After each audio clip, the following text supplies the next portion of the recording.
Welcome back to the Arise interview, where we speak to the newsmakers as well as ordinary people doing extraordinary things around the world and featuring the voices at the heart of the stories. I'm Charles Aniegolu.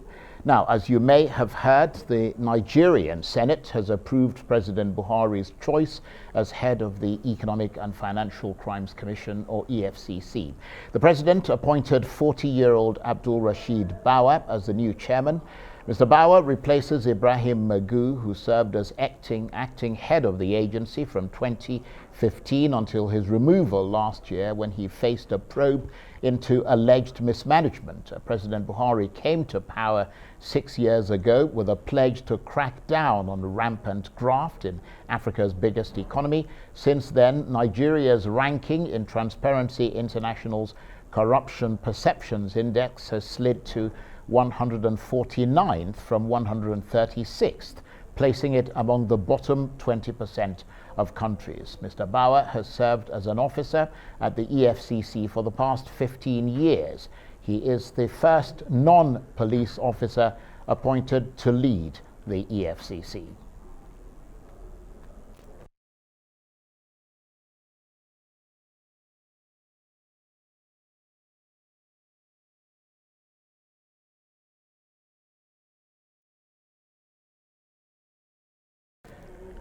Well, we're going to talk to one of the lawyers in Abuja here, who's a national coordinator of public interest lawyers and advocates, but apparently he can't get his system working properly. But whilst we're waiting to make that connection, the idea was to talk to him about the new chairman of the EFCC and whether this appointment is likely to help reboot President Buhari's attempt to rein in corruption in Nigeria. Of course, corruption under President Buhari is alleged to have gone up, as we mentioned earlier.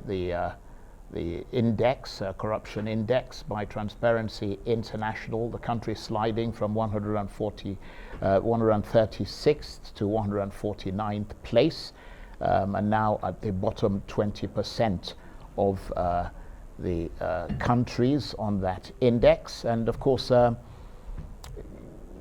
corruption, of course, may not be the sole preserve of one particular party in this country, because that's the impression that's been given, that it was the previous government that presided over a lot of corruption under the opposition People's Democratic Party, opposition now, but previously the government in charge. But that does not appear to be the case if these indexes are to be believed. Well, it doesn't look like we can connect to the national coordinator of public interest lawyers and advocates. So let's go to someone that we can certainly connect with, and that's Arise political editor Sumner Sambo, who is with me in the studio. Thank you very much indeed, Sumner, for being there at the right time and at the right place.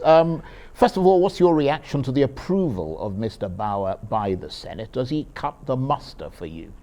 Yeah, definitely. From what we've seen during the presentation and from his CV, which was well received by senators, and from his actions, especially participating in global anti-corruption meetings, and then being at the forefront of pursuing some very tough cases within the country that has to do not only with cases within Nigeria but outside Nigeria, especially that of the former Minister of Petroleum Resources, Desani Alison Madeke.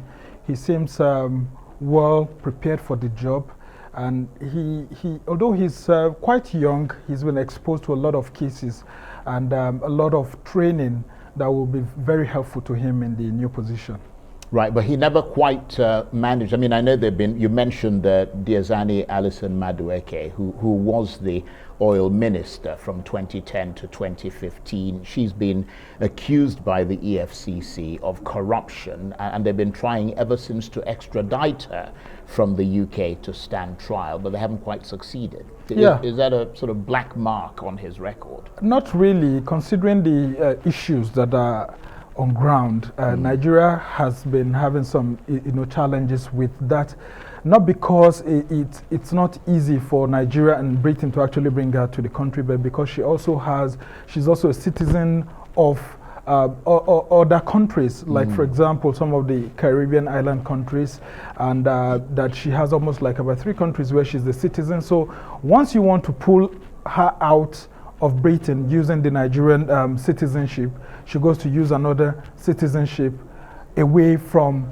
that, and it's been a very tough one for both UK anti-corruption crusaders, and not only crusaders, but talking about the Metropolitan Police and all of that, being able to actually extradite her to Nigeria, because she's been using some of these legal loopholes here and there to actually remain over there. Now, the Nigerian government has over time tried its best to ensure that this case, is resolved on time, but because of the challenges with the nature of case that it is, and for the fact that it's been very difficult for the EFCC to actually trail her too, because she continues to maintain her innocence.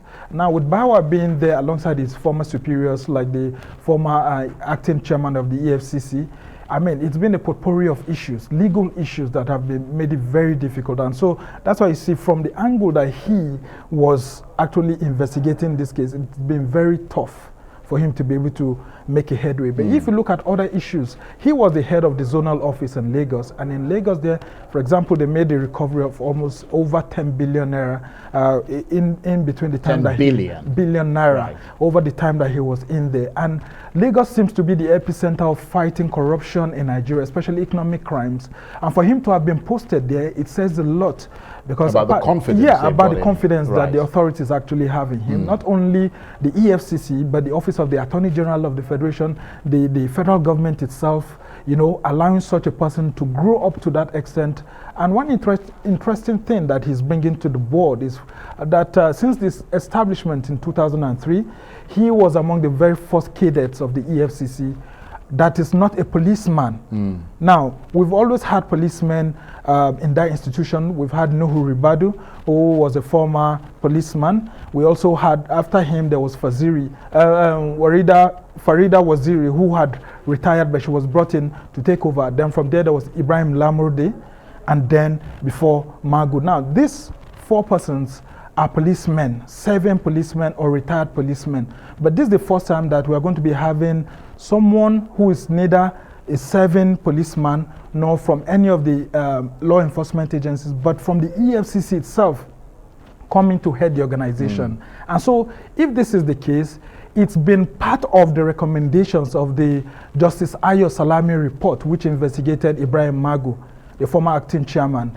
In that report, the Justice Ayo Salami, who is a retired jurist who had been asked to investigate the circumstances and allegations brought about by the Attorney General of the Federation, Abubakar Malami, against the former acting chairman of the EFCC. In all of this, one of the recommendations that was given was that someone who is not in the mold of a policeman should be allowed to emerge as the new EFCC chairman, because there have been allegations that those who have headed it from the police have always met a lot of issues on ground, and because of the nature of their jobs as policemen, they are tied to so many apron strings. So if that's the case, it's going to serve the institution very well, considering that he grew up all under this former chairman, and he's coming from within the system. Right. And his youth, is that an advantage or disadvantage? He's only 40 years old. Yeah, it's a great advantage, because if you look at the institutional reforms that we've had in the country, they've always been headed by people who are almost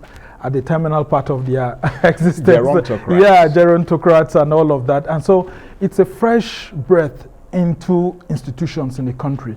Considering the nature of EFCC as an institution, not just only for investigation, but for prosecution of these kind of economic crimes, don't forget a lot of people that the EFCC has had to deal with over the years are also fraudsters who are very young in nature. The people you call Yahoo boys, scammers, email compromise scammers, and all of that. Now, a lot of people think that with the way he's been trained over the years, and with the kind of investigations that he's embarked on, he has a lot that will be very helpful in curtailing young people getting into these crimes, and even if these young people who have been getting into these crimes have not been able to, the institution has not been able to, over time, actually understand what's going on there, especially with the new trends of cryptocurrency coming into the scam business, that someone like him who has embarked in those kind of investigations will, bring a fresh perspective to it.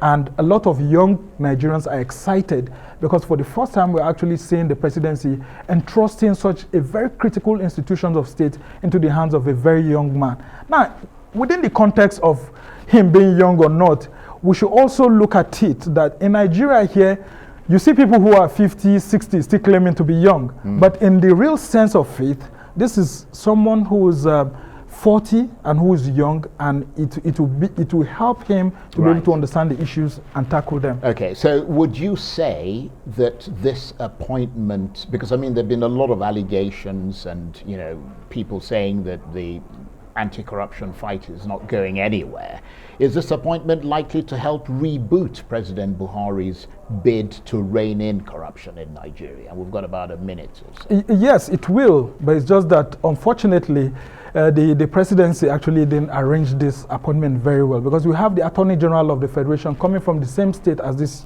young man, Abdulrasheed Bawa, and there have been people like, for example, the chairman of the Presidential Anti-Corruption Committee, PACAC, Professor Isse Sege, has said it that, look, the appointment is in the right direction, but these two persons coming from the same state when the Attorney General of the Federation is the chairman of the EFCC, that it doesn't send the right signals. But looking at it generally, it looks like President Buhari wants to leave a system that will be working even when he's gone. But there are also allegations that he's bringing such a young person to actually serve as an embodiment of protection even when his government leaves in 2023. And so it's left to be seen how the government will be able to manage these reputational problems that this appointment is bringing with it, because we shouldn't have the chairman of the EFCC and then the chairman of the board of EFCC both coming from the same state. It doesn't send the right signals. Well, absolutely. Sumner, thank you very much indeed, and thank you ever so much for stepping into the breach there, as always. Sumner Sambo, Arise political editor, talking to me about the approval by the Senate of the new chairman of the Anti-Graft Commission, the EFCC, in Nigeria. You're watching the Arise interview. Plenty more still ahead, including a case of political intrigue at the highest levels of government in Scotland. Stay with us.